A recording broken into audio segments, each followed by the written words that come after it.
Ferrex are the Marmite of power tools.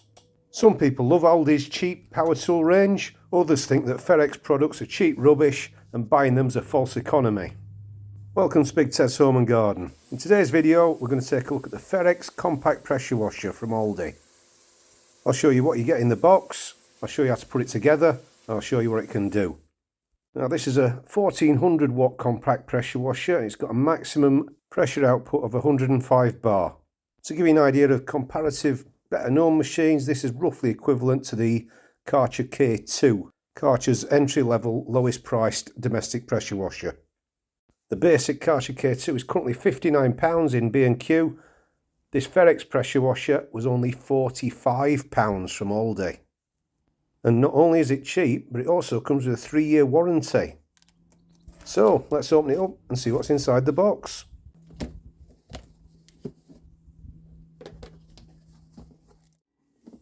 So the first thing we find when we open it up is what looks like a small snow foam cannon.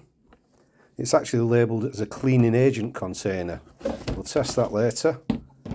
There's part of the lance.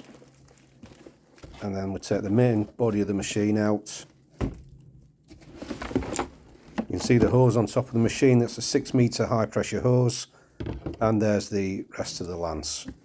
And finally we've got the instruction manual and warranty details.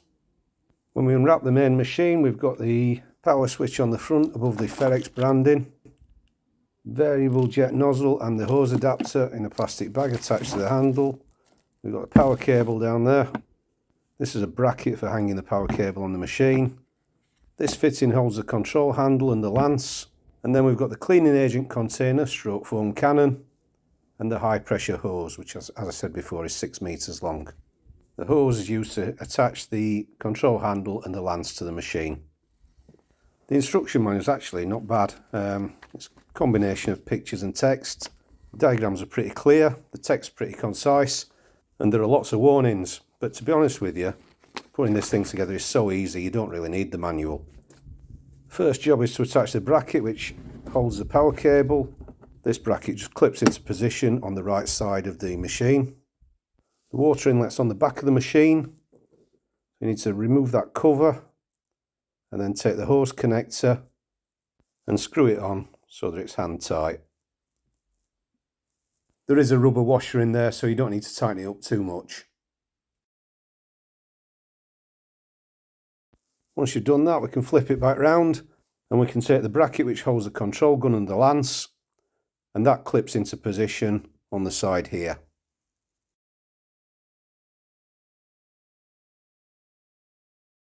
We're now ready to attach the hose. The larger of the two connectors connects to the front of the machine. Covering the hose connector is another plastic cap, so we take that off, push the hose connector into position and then screw down the collar to secure the connection.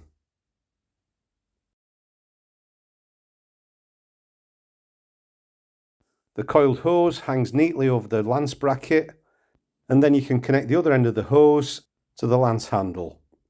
To do this, press down this orange button on the handle and it'll open up these jaws. You can just see if I zoom in, which allows you to push the quick connect hose connector into the hole, and when you release the orange button, the jaws will clamp onto the quick connect fitting.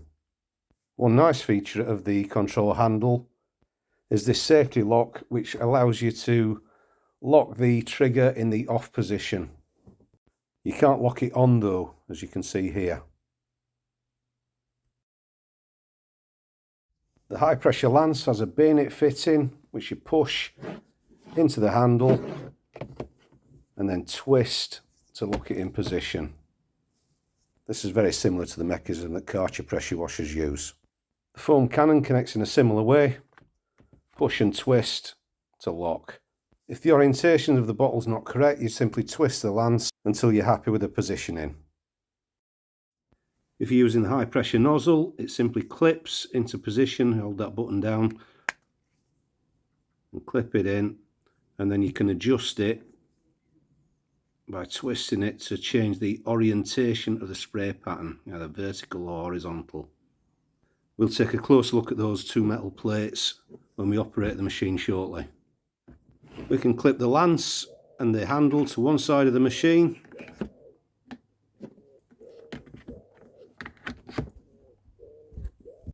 And then the cable on the other side of the machine. If I turn it around, you can see it's quite a nice, neat setup.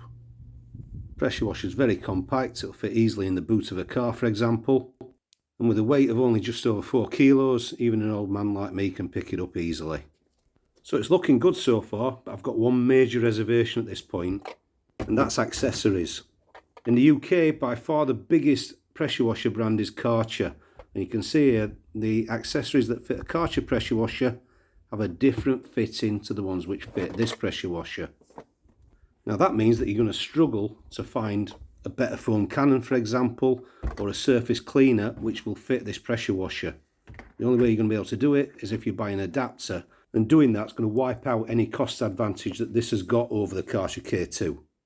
But first, let's see what this thing can do with the accessories which are supplied. So the first thing we've got to do is connect a hose pipe to the back of the machine. Open the water tap, plug the machine in, and then turn it on using the switch on the front. To test the high pressure lance, I found a section of concrete path that's not been cleaned for a while. It's nice and dirty.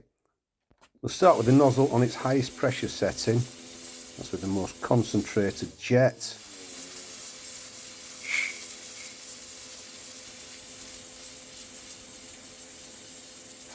You can see it's doing a good job of cutting through the grime. It's going to take forever to clean this path at this rate.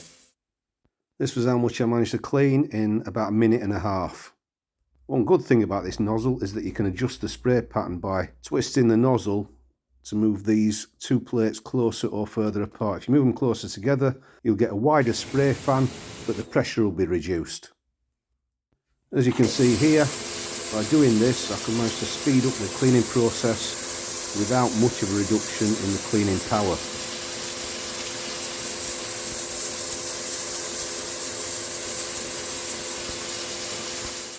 So you can see here, after a similar amount of time, I managed to clean about double the area without a noticeable difference in cleaning power. But, if you look back here, both were considerably less than I achieved a few weeks ago using a Karcher K4. But you've got to bear in mind that the Karcher costs about 4 times as much as the Ferrex pressure washer. I did try increasing the fan size by adjusting the jaws so they're even closer together, and we got a marginal increase in speed. You can see there's a significant decrease in cleaning power. To be honest though, if you want to clean more than a small area of paving or concrete, you really need a surface cleaner. A decent surface cleaner makes the job of cleaning large, flat, hard surfaces much quicker, as you can see here. But unfortunately, due to the different fittings, and that includes a surface cleaner that I originally bought from Aldi, I couldn't test this pressure washer using a surface cleaner. Apart from the lance, the one accessory that does come with this Ferrex pressure washer is the foam cannon, or cleaning agent container. So I tried it out using Dirtbuster snow foam in my usual 1:4 ratio. The tank has graduations up to 400 millilitres, so it's a bit on the small side, and the only adjustment you can make is to the orientation of the spray fan. You simply adjust this by rotating the end of the nozzle. Now, unfortunately, when we tried it, the results were very, very disappointing. And you can see why Ferrex don't call this a snow foam cannon, because it doesn't produce any snow foam. So it might look like a snow foam cannon, but it certainly can't be used as one. To prove that it wasn't the snow foam mix, I transferred it to the cheapest snow foam cannon I've got. It's a £10 eBay job. Connected it up to the Karcher, and you can see the difference here. This is what snow foam should look like. The Ferrex pressure washer did a much better job when it came to rinsing the snow foam off. And it was pretty good at washing off most of the dirt, even down on the sills, and bird droppings, things like that. Even did a decent job on the alloy wheels. And in my opinion, it's the little intricate jobs like this that this machine's actually better for. When it comes to washing larger areas like the whole car, and if you've got more than one car to wash, it's going to take a lot longer than using a more powerful pressure washer like my Karcher K4. If I was going to recommend this pressure washer to anybody, it'd be to cyclists.